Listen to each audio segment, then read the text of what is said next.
ايه هي السوليوشنز والفلويدز اللي ممكن نعمل بيها انيما حقنة شرجية؟ تعال اقول لك على 6 منهم.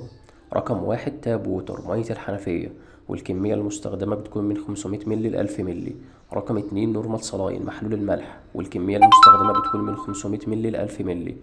رقم تلاتة سوب اند ووتر، مية وصابون، والكمية المستخدمة بتكون من 500 ملي ل 1000 ملي، ولكن مش أي صابون، بيكون في صابون طبي مخصص للموضوع ده.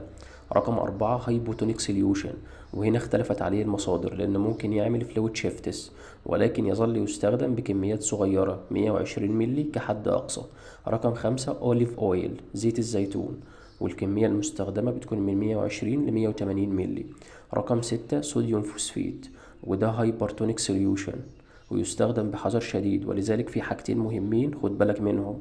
رقم واحد احنا بنعمل بيه انما مرة واحدة بس خلال 24 ساعة، لا تكرر تاني في نفس اليوم. رقم اتنين يعتبر الخيار الأخير بالنسبة لك في حالة إن كل السوليوشنز اللي احنا اتكلمنا عنها كانت يوزلس، يعني ما نجحتش. وبس كده. لو عجبتك المعلومة دي ادينا فولو. سلام.